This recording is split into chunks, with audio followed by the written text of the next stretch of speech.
Amigos meus que, como eu, gostam do futebol, que gostam do esporte, salve, aqui estamos para a atualização da nossa resenha aqui dentro Na Área do Esporte, através do portal O Maringá. Falar em Na Área do Esporte, portal O Maringá, novidades. Essa nossa resenha, esse nosso encontro que tem sido semanal, a partir de 2024 há uma tendência de que ele seja mais a miúde, que seja 2 vezes por semana, quem sabe até diário, sobretudo por conta de que a temporada de 2024 é promissora para as coisas do desporto da nossa aldeia. Além da participação de Maringá Futebol Clube e Galo Maringá na primeira divisão do Campeonato Paranaense, há também a participação do próprio Maringá dentro do calendário nacional, participando uma vez mais da Copa do Brasil e da Série D do Campeonato Brasileiro. Portanto, as notícias serão abundantes e, em decorrência disso, há uma organização aqui dentro do Na Área do Esporte, conversas com a diretoria nesse sentido, de que o nosso encontro seja pelo menos de 2 a 3 vezes por semana para trazer as nossas impressões, para dividir com você as nossas impressões aqui dentro Na Área do Esporte. Pré-temporada já começou, pré-temporada já em andamento para o caso do futebol. As meninas do vôlei do Unilife Maringá também fazendo bom desempenho. Fala primeiro das meninas, que é uma coisa mais latente, que a competição oficial está rodando, está em atividade, o Unilife Maringá, com bom desempenho. A perspectiva, lembrem-se, no início da temporada, do próprio Aldori Gaudêncio, técnico, da comissão técnica da diretoria, era de buscar uma condição inédita de integrante dos playoffs, que é a segunda fase da Superliga Nacional de Vôlei Feminina, que é a principal competição da modalidade, esta competição cheia de estrelas do voleibol mundial, por que não dizer, tanto brasileiras como jogadoras que vieram do estrangeiro, para encorpar, para tornar mais forte as equipes, inclusive Maringá, que tem 3 estrangeiras, tem a Tamaki Matsui, a japonesinha levantadora, que fez sua estreia e que conquistou a torcida maringaense, inclusive na partida contra o Brasília, no Chico Neto, acabou sendo eleita a principal jogadora da competição com o troféu Viva Vôlei. Além da competência técnica, além da versatilidade dentro de quadra, da força física, tem também uma simpatia que cativou a torcida maringaense, que gritou em coro seu nome no ginásio de esportes Chico Neto, e ela certamente já está contribuindo e vai contribuir muito para que o Unilife Maringá atinja essa meta de chegar entre as 8 primeiras colocadas. E olhem, pelo que a gente está vendo, o time está autorizado até a um sonho mais elevado, a um voo maior. Pode sim beliscar a 4ª posição, o que seria muito interessante. Por quê? O Unilife Maringá, até esta altura do primeiro turno, já enfrentou as principais equipes, as equipes mais fortes, as chamadas favoritas à conquista do título. Já jogou contra o Praia Clube, jogou contra o Minas, jogou contra o Flamengo, jogou contra o Osasco, ganhou do Osasco, inclusive.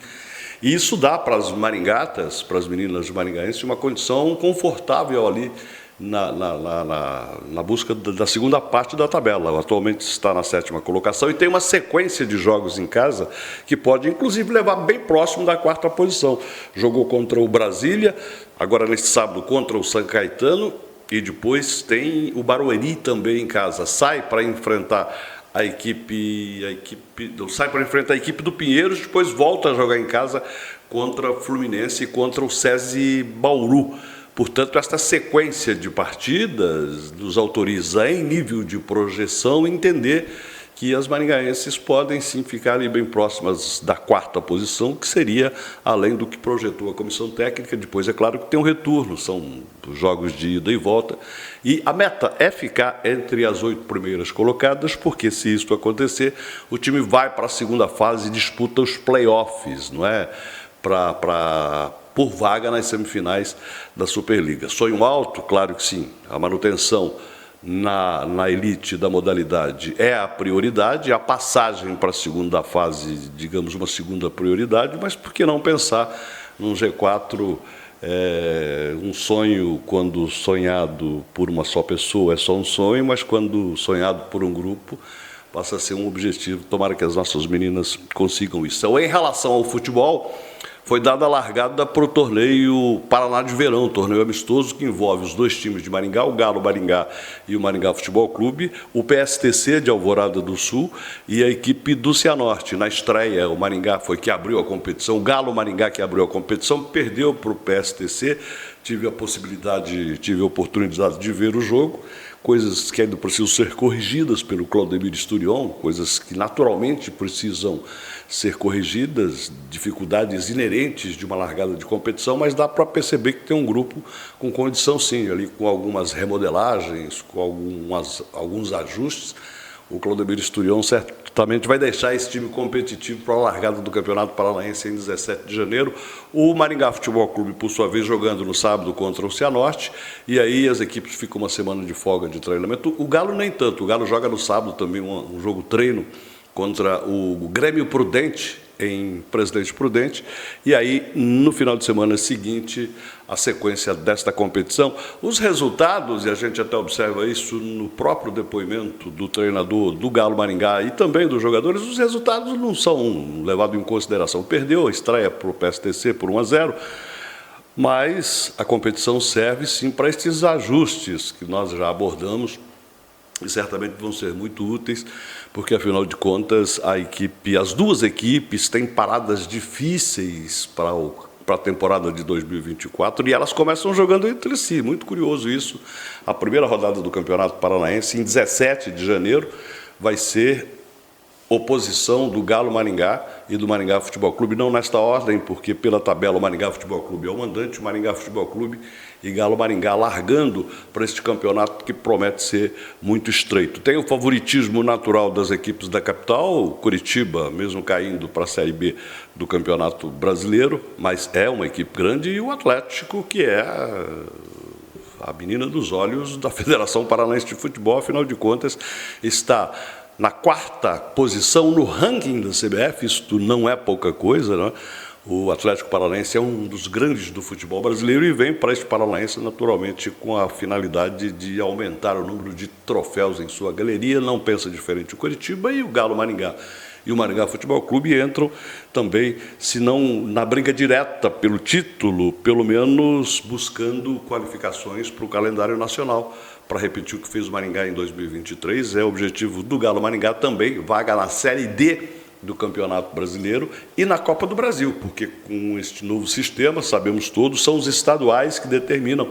O Paraná tem 5 vagas e estas 5 vagas serão através do campeonato estadual. Em relação ao elenco, os dois times já têm seus elencos praticamente prontos. Pelo que dizem dirigentes, contratações pontuais podem ser feitas, mas já com a competição em andamento. No caso do Maringá Futebol Clube, praticamente a manutenção do elenco. Dos últimos a voltar foi o Robertinho, que estava no Juventude, contribuiu para que o Juventude subisse para a primeira divisão do Campeonato Brasileiro, o Juventude de Caxias do Sul, e ele já voltou, já está integrado, praticamente o mesmo elenco. Eu diria até que, se o técnico Jorge Castilho entender necessário, ele poderá escalar o mesmo time que jogou o Campeonato Paranaense deste 2023 para a estreia contra o Galo Maringá, porque aí permaneceram o Davidson, o Marcos Vinícius, o Vilar retornou do empréstimo por Curitiba, o Ronald, o Max Miller, o Fabinho, o Kaique, os dois laterais, o Parrudo ali no meio campo permanece, o Serginho também renovou seu contrato, na linha de frente o Júlio, que já estava contratado, a volta do Mirandinha, o retorno do Robertinho, enfim, o próprio Moraes, o mesmo elenco, e alguns reforços, né, jogadores que vieram para dar uma força. Falar em retorno, a expectativa havia em relação à consumação, à consolidação da negociação dos dois jogadores do Maringá Futebol Clube que estavam na Série A do Campeonato Brasileiro, o Morelli, no Goiás, e o Bianchi, no Curitiba. O Morelli, a diretoria goiana já tinha antecipado que a aquisição vai ser consumada. Havia expectativa em relação ao Bianchi, por conta de que o Curitiba caiu para a 2ª divisão, se bem que o Goiás também caiu, mas ele está confirmado, não é oficial, mas está confirmado, porque o Guto Ferreira, que é o treinador que vai comandar o Coxa Branca, já dispensou os jogadores que dispensaria, me parece que uma lista de 12 jogadores. Alguns reforços foram contratados e alguns anunciados como permanência. E entre estes que certamente permanecerão está o Bianchi. A diretoria do Maringá Futebol Clube não confirma a negociação, os valores são em sigilo, mas é certo que o Bianchi será vendido para o Curitiba. Enfim, boa sorte para o Bianchi, é um jogador de 25 anos, com um potencial fantástico, inclusive de jogar em grandes clubes do futebol nacional, não retorna. Mas enfim, é isso, o elenco mantido, isso é bom para o treinador, para a comissão técnica, por conta de que já tem desenvolvido uma programação estratégica, e oxalá as duas equipes obtenham êxitos dentro da competição, tanto o Maringá Futebol Clube como o Galo Maringá consigam bom desempenho no estadual, que promete ser bastante apertado e bastante disputado, e que as meninas do vôlei também consigam, ao longo da temporada, jogam no dia 22 a última partida do ano, e depois, a partir de janeiro, entram nas quadras do país todo para garantir este objetivo de ficar entre as 8 melhores da competição e, assim, participarem do play-off da competição. Era isso, gratidão pela sua atenção. A gente continua por aqui na busca de informações para dividi-las com você, que nos dá o privilégio desta companhia aqui na área do esporte.